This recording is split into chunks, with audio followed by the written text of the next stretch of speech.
दर्शकबिन नमस्कार, म अंकित कुमार पुरी। आज हामी तपाईहरूलाई जानकारी भएकै कुरा तपाईहरूको माझमा लिएर आएका छौँ। सबैजनालाई थाहा छ, सबैजनाले पहिलादेखि नै त्यो कुरा गरेर आएको छ, तर अहिले बिस्तारै बिस्तारै त्यो गरिरहेका छैनौँ हामी। हामी कुरा गर्छौँ नेपाल प्रहरीको हटलाइन नम्बर 100-100। कुनै पनि ठाउँमा कुनै पनि किसिमको अपराधिक घटना घटिरहेछ भने हामी त्यो सम्बन्धित कार्यालयमा सम्पर्क गर्न खोज्छौँ।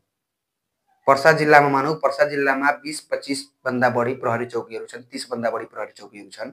कुनै पनि एरियामा कुनै पनि घटना घटिरहेछ भने हामी त्यो सम्बन्धित चौकीमा सम्पर्क गर्न खोज्छौँ। त्यो चौकीको कार्यालयको नम्बरमा हामी सम्पर्क गर्न खोज्छौँ। तर त्यो ठाउँमा हामीले प्रहरीको हटलाइन नम्बर 100-100 मा सम्पर्क गर्न खोज्यौँ भने त्यो नम्बर लाग्छ र त्यो नम्बर उठ्छ पनि। हामी अरू कुनै कार्यालयको नम्बरमा सम्पर्क गर्न खोज्यौँ, कार्यालयको नम्बर उठ्दैन। त्यो उठ्छ, कार्यालय समयभित्र उठ्छ, नउठ्न नि सक्छ। तर हामीले नेपाल प्रहरीको हटलाइन नम्बरमा 100 मा सम्पर्क गर्यौँ भने त्यो कुनै पनि घटेको आपराधिक घटनाको समाधान तुरन्तै हुन्छ। त्यहाँ तुरन्तै प्रहरी परिचालन हुन्छ, त्यो जनताको समस्या तुरन्तै समाधान हुन्छ। त्यही भएर हामीले सकेसम्म 100 नेपाल प्रहरीको हटलाइन नम्बरमा सम्पर्क गर्न प्रयास गर्नुपर्छ। यो मात्र पर्सा जिल्लाको लागि होइन, यो नेपालभरि।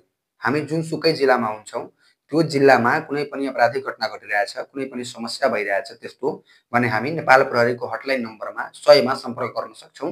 त्यो 100 मा सम्पर्क गरेपछि त्यो फोन त्यही जिल्लाको सम्बन्धित जिल्ला प्रहरी कार्यालयमा जान्छ।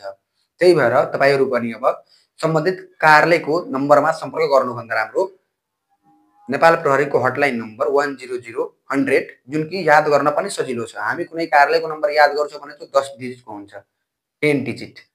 अनि त्यसमा हामी फोन लगाउँछौँ, त्यो याद गर्न पनि गाह्रो छ। तर 100-100 याद गर्न पनि गाह्रो छैन, जसलाई नै याद हुन्छ। एकचोटि बुझे पनि याद भइहाल्छ। त्यही भएर हामी यो नम्बर याद गरेर राखौँ।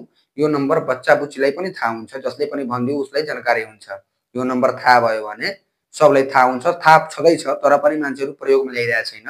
तर यो नम्बर थाहा भयो, यो नम्बर प्रयोगमा आयो भने जनताको समस्या छिटो र छरितो समाधान हुन्छ भन्ने जानकारी तपाईहरुले छँदैछ। तर यो कुरालाई अमल गर्नको लागि, यो कुरालाई ल्याउनको लागि पहिला चल्तीमा थियो, पहिलाका मान्छेहरू प्रयोग गरिरहेका थिए, तर अहिले बिस्तारै बिस्तारै गरिरहेका छैनन्। त्यो भएर यो नम्बर प्रयोग गर्यो भने हाम्रो ठुलोभन्दा ठुलो समस्या छिटोभन्दा छिटो